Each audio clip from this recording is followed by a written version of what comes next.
What's up, guys? Welcome back to the ongoing documentary titled Reasons Jeff Can Never Run for Public Office. Today, we celebrate the release of Perfect Order, and I have been so excited for this set. If you have followed the channel, I have railed it, I have pounded on it, and today we get to finally see some of those predictions come to fruition. That's the truth mixed with fruition. So, right out of the gates, I'm just going to say what this video is going to be about. We are going to look at some of the things that I'm going to watch over the weekend, some of the preliminary data that we're seeing on release morning, and what that could mean for the long-term performance of this set.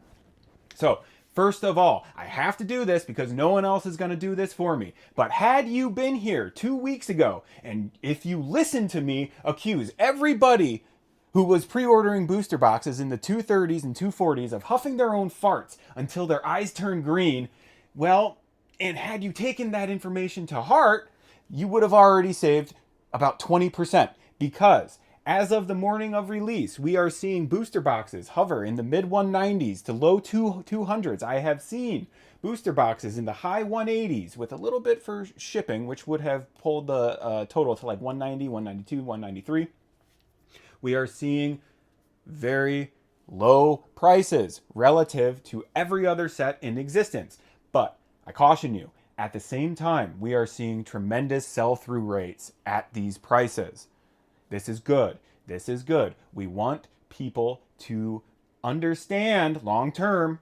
If the theory is that the long-term performance of this set is going to trickle down and it's going to scrape the MSRP mark and it's going to pour cold water on the market, we kind of need people to get burned.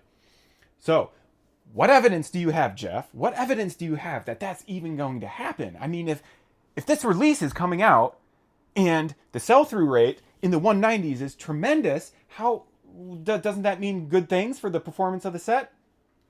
So, the tremendous sell-through rate of the booster boxes, that's a fact. But at the same time, there is a tremendously low sell-through rate on the singles. We are seeing prices in the 150s with sell-through rates in the single digits. Now, this is happening in a moment where consumers haven't even gotten their hands on the product yet. The only people who have these singles have either done a pre-release, got their order early because they're lucky, or they're a store owner and they did like a mass opening or something like that and they wanted to trickle the singles onto the market.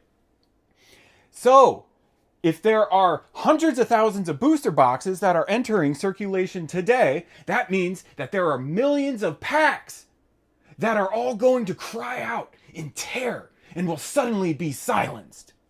And then the singles will trickle onto the market, lowering the prices even further.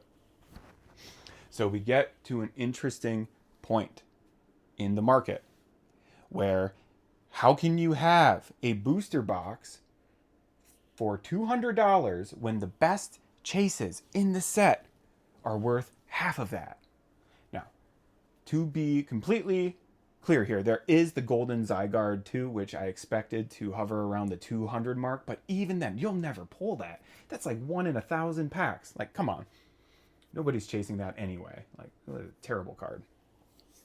So what happens then? What happens after release weekend when we have a market that has boxes in the 190s to 200s, and then the singles go lower and the demand dries up because all of the excitement of the first weekend has evaporated because the reality of this being a poor set starts to settle in.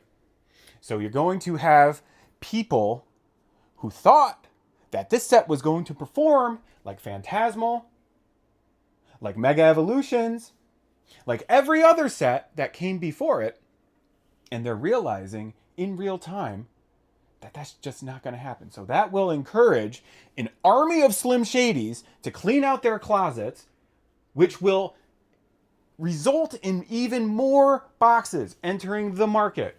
And economics 101, supply and demand. If more supply hits the market and the demand is low because the singles are fucking awful, then how is that box going to keep going up? It's not. It's not, because people will see how poorly the box is performing. They're going to get jittery, and then they're going to put it onto the market and say, you know what? If I bought at MSRP and I'm selling at 190, that's a break even. I guess I can live with that. And this, keep in mind, this is just wave 1. This will be a multiple wave release. Okay?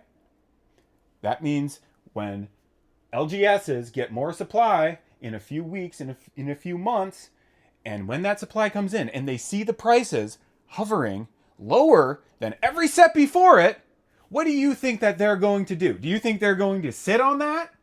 No, they are going to sell, because if your store price is in the high 90s and the market price is 180, 190 and falling, are you going to ride that out? No. You have overhead to pay for. You have rent to pay for. You have electricity to pay for. You have shrink to pay for. Personally, I wouldn't pay for shrink. Never.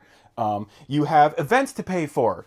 You have cleaning people to pay. You have all of this overhead.